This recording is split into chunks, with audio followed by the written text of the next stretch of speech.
Another day, another dummy. This time the man of honor is Andrew Brown. Police were trying to arrest him when he tried to run over a police officer. That got him shot. Unfortunately, a lot of the stuff that's been said about Andrew Brown turns out to be false. I thought I'd go on here and correct the record and take a look again at the actual shooting. Hello out there. I am trying to get through. With his powerful brainwaves cradled in the warmth of reasoning, it's time for Johnnie Walker Dread to straighten you out on a thing or two. Emanating all the way from exciting Las Vegas, Oklahoma, it's the Johnnie Walker Dread Show. Let's take a look first here at what happened and try to arrest him, and he ain't gonna go for it.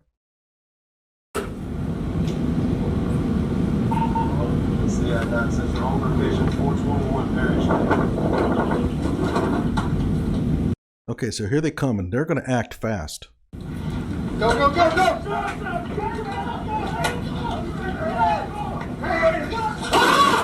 Here comes Andrew Brown in the car. It's over on the left, and it's pointing directly at us. Fortunately, he's going to make a tragic mistake. So you can see the direction of the car is pointing. Again, it's pointing more towards us than anything else. And if he had kept going in that direction, this shooting would have been more unjustified. Let's take a look at what he does.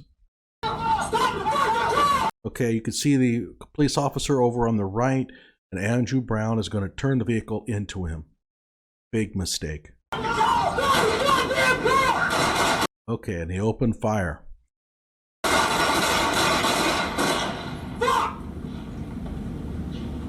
Okay, and off he drives. He sustained shots to the arm and to the back of the head, and those shots were fired by police as he was pulling away. Again, I've told people this many times, just because you get shot in the back of the head or in the back doesn't make your shooting unjustified. And in this case here, well, there's a couple of things that you could say about it. One is that these shootings were just a part of a sustained reaction by the cops once they opened fire. I mean, when you start shooting, sometimes you just keep squeezing the throttle, and that just happens. It's just a normal human reaction.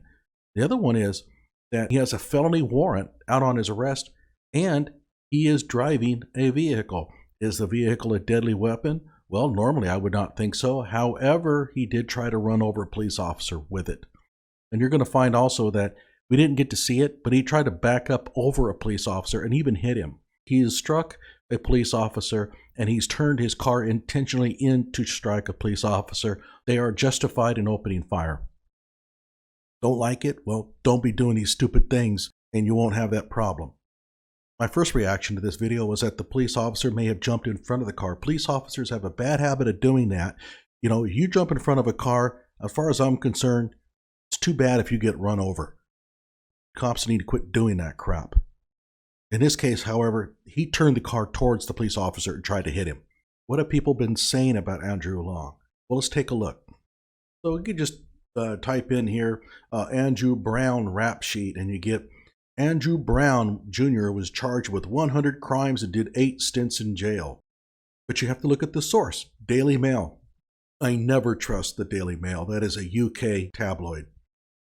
Here we go. Was Andrew Brown Jr. executed? Black man, 42, shot dead by cops, was charged with 100 crimes dating back, but again, MEAWW. I don't even know what that is. I'm not going to trust it. Andrew Brown Jr. was known drug dealer with a rap sheet over, and I assume that they're going to be talking about having over 180 crimes or something like that. But guess what? The New York Post, don't trust them. Same thing here, but well, look, The Sun, that's another tabloid. Can't trust this crap. So it takes some digging. You got to go and find the truth, and I did. Here we have the Pasquotank News, Andrew Brown arrest record and legacy. While our Pasquotank County public officials are being scrutinized for the recent officer-involved shooting of Andrew Brown Jr., the lawyers for the family of the Browns are demanding to see the rap sheet of the deputy that shot Brown. Many people have talked about the rap sheet of the victim, but few seem to understand how to look the record up. I have posted the records below. Andrew Brown was a lifetime criminal with a long history of evading arrest and felony drug charges. Do we have to take the person's word for it? No, he provides a link. You can click on this link and you can see this is a government website, North Carolina Department of Public Safety, the offender public information. I checked the URL here. This looks legit. If this was faked, it would have taken a lot of work to do this. This is almost certainly credible. And you can see that he does have a fairly lengthy record. It's not 180 crimes or even 100. Let's cruise on down here and you can see a lot of this stuff is very minor. He had a driver's license revoked and things like that. And so when you look through it, you can see that he's a criminal. I mean, let's face it, he's a criminal. He does have quite a few arrests here, but nothing to the extent of 180 crimes or anything like that. Now let's go back and take a look at some of the other things that they wrote. Andrew Brown's son, Khalil Farabee, is currently on probation for an assault crime. Previously, he was charged with resisting arrest. He also is on a capias in Chesapeake, Virginia. That's a type of warrant with a long record near the Hamptons Road area. Okay, his record is right here. I looked it up. It looks like that kind of substantiates their claim. Now, is he actually the son of Andrew Brown? That I'm not sure about. Andrew Brown's son, Jared Farabee, has a record of the same drug possession as his father. Okay, and I did check it. You could click on the link here. You can see that he does have possession Schedule 2, so that's a drug offense. Andrew Brown's brother, Antron Brown, that is only 1 year younger, has a rap sheet almost as long as his brother. But keep in mind, Andrew Brown's rap sheet isn't that long. Andrew Brown's uncle has a history of assault, felony drug charges, and gun charges. Okay, so this is a tough family. The family has a whole bunch of members that seem to get into a lot of trouble. If you're interested in learning more about the whole incident, this is an official page here, the IAI. That was the police unit that was attempting to arrest Andrew Brown. This is the IAI, Pasquotank County Sheriff's Office report, and they go through the entire deal. This is their words. And it talks about what took place. It has a description of what happened on the body cameras, the use of force policy, and a whole bunch of things. So if you're really interested in Andrew Brown's story, go to here. This is a good thing to look up. It's got a lot of official stuff on there, and I'll just put a link to this in the description below.